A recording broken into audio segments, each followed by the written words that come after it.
Bahrain തൊഴിലാളികൾക്ക് നൽകുന്നത് പരിഗണന മികച്ചതാണ്. നീതിയുക്തമായ നിയമനിർമ്മാണങ്ങളാൽ സമൃദ്ധമാണ് ഇവിടത്തെ തൊഴിലിടം. എന്നാൽ തൊഴിലാളികളെ ബാധിക്കുന്ന പ്രധാന നിയമങ്ങൾ ഏതൊക്കെയാണെന്ന് ഓരോ വിദേശി തൊഴിലാളിയും നിർബന്ധമായും അറിഞ്ഞിരിക്കണം. ഇത്തരം നിയമങ്ങളിലുള്ള അവബോധമാണ് പല വഞ്ചനകളിലും പ്രയാസങ്ങളിലും പ്രവാസി തൊഴിലാളികൾ അകപ്പെടുന്നത്. ബഹ്റൈനിൽ തൊഴിലിനെത്തുന്ന ഓരോ പ്രവാസിയും പ്രധാനമായും അവരെ ബാധിക്കുന്ന അവർ പാലിക്കേണ്ട തൊഴിൽ നിയമങ്ങളെക്കുറിച്ചും അത് കൈകാര്യം ചെയ്യുന്ന അതോറിറ്റികളെക്കുറിച്ചും അറിഞ്ഞിരിക്കണം. ലേബർ മാർക്കറ്റ് റെഗുലേറ്ററി അതോറിറ്റി നിയമം. ഈ നിയമം കൈകാര്യം ചെയ്യുന്നത് LMRA ആണ്. ഒരു ഏകോപന അതോറിറ്റിയാണ് LMRA. പല വകുപ്പുകളുടെ പ്രവർത്തനങ്ങൾ ഏകോപിപ്പിച്ച് കൈകാര്യം ചെയ്യുന്നതാണ് LMRAയുടെ ദൗത്യം. ഒരു വിദേശ തൊഴിലാളി ബഹ്റൈനിൽ ജോലി ചെയ്യുന്നതിന് മുൻപായി വേണ്ട visa, medical appointment, finger print, CPR appointment, visa പുതുക്കൽ തുടങ്ങിയ സേവനങ്ങളെല്ലാം LMRA ഏകോപിപ്പിച്ചാണ് ചെയ്തു നൽകുന്നത്. ഒരു ജോലിയിൽ നിന്ന് മറ്റൊരു ജോലിയിലേക്ക് മാറാനുള്ള രേഖകളുടെയും നിയമങ്ങളുടെയും കൈകാര്യം LMRA തന്നെയാണ് ചെയ്യുന്നത്. അർഹതയുള്ള തൊഴിലാളികൾക്ക് ഫ്ലെക്സി വിസ നൽകുന്നതും ഫാമിലിക്ക് ആവശ്യമായ ആശ്രിത വിസ നൽകുന്നതും LMRA ആണ്. സ്വകാര്യ മേഖലയ്ക്കുള്ള തൊഴിൽ നിയമം.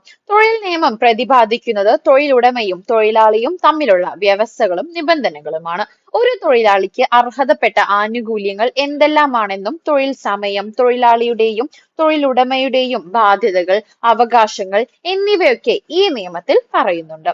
ജോലി അവസാനിപ്പിച്ചു പോകുമ്പോൾ കിട്ടുന്ന ആനുകൂല്യങ്ങൾ, തൊഴിൽ കരാറിലെ വ്യവസ്ഥകൾ, രോഗ അവധി, വാർഷിക അവധി തുടങ്ങിയവയും തൊഴിൽ നിയമത്തിൽ രേഖപ്പെടുത്തിയിട്ടുണ്ട്.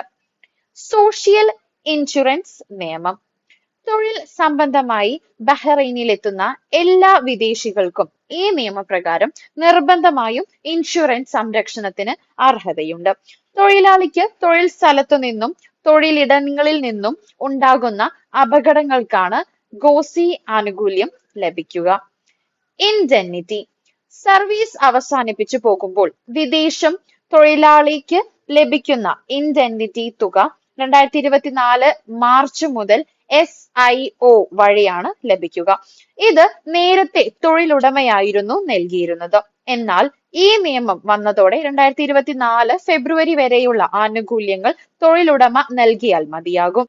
ദേശീയത, പാസ്പോർട്ട്, താമസ സൗകര്യങ്ങൾക്കായുള്ള പൊതു കാര്യാലയം. NPRA വിസ സംബന്ധമായ LMRAക്ക് പുറമേയുള്ള സേവനങ്ങൾ കൈകാര്യം ചെയ്യുന്ന കാര്യാലയമാണ്. നിക്ഷേപകർ, visit, business visa, golden visa, artist visa, retirement visa, property visa എന്നിവയാണ് NPRA കൈകാര്യം ചെയ്യുന്നത്. സെൻട്രൽ ഇൻഫർമേഷൻ ഓർഗനൈസേഷൻ CIO യാണ് ബഹ്റൈനിലെ പ്രധാന രേഖയായ CPRA സംബന്ധമായ എല്ലാ കാര്യങ്ങളും ചെയ്യുന്നത്. ആരോഗ്യ മന്ത്രാലയം. എല്ലാ വിദേശ തൊഴിലാളികൾക്കും പ്രൈമറി ഹെൽത്ത് കെയർ നൽകുന്നത് മിനിസ്ട്രി ഓഫ് ഹെൽത്തിന്റെ ഹെൽത്ത് സെന്റർ ആണ്.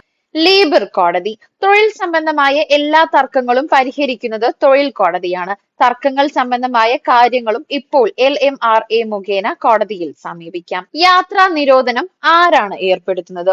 കോടതി ഉത്തരവ് പ്രകാരം യാത്രാ നിരോധനം ഏർപ്പെടുത്തുന്നതും അത് ഒഴിവാക്കുന്നതും എമിഗ്രേഷൻ ആണ്. കോടതി ഉത്തരവ് ഇല്ലാതെ യാത്രാ നിരോധനം ചെയ്യാൻ സാധിക്കില്ല. ഏതെങ്കിലും ക്രിമിനൽ കേസിൽ പെടുകയോ ശിക്ഷ ലഭിക്കുകയോ ചെയ്താൽ ബഹ്റൈനിലേക്കും മറ്റു GCC രാജ്യങ്ങളിലേക്കും യാത്ര ചെയ്യുന്നതിനും തൊഴിലെടുക്കുന്നതിനും നിരോധനം വന്നേക്കാം. പാസ്പോർട്ട് സൂക്ഷിക്കേണ്ടത് തൊഴിലാളിയാണ്. തൊഴിലാളി സ്വന്തം പാസ്പോർട്ട്, CPR, തൊഴിൽ കരാറിന്റെ കോപ്പി എന്നിവ കയ്യിൽ തന്നെ സൂക്ഷിക്കണം. തൊഴിലുടമയുടെ കൈവശം പാസ്പോർട്ട് ഏൽപ്പിക്കുകയാണെങ്കിൽ അത് നൽകിയതിനുള്ള രേഖ എഴുതി വാങ്ങി സൂക്ഷിക്കണം. നിയമങ്ങൾ തെറ്റുകൾ ചെയ്യാനോ രക്ഷപ്പെടാനോ ഉള്ളതല്ല. നീതിരാഹിത്യമായോ നിയമവിരുദ്ധമായോ തൊഴിലാളി ബുദ്ധിമുട്ടുകൾ നേരിടേണ്ടി വന്നാൽ സംരക്ഷണമെന്നോണം പരിഗണിക്കാം. അതുപോലെ ഓരോരുത്തരും ഇവിടത്തെ എല്ലാ നിയമങ്ങളും പാലിക്കാൻ കടമയുള്ളവരാണ്.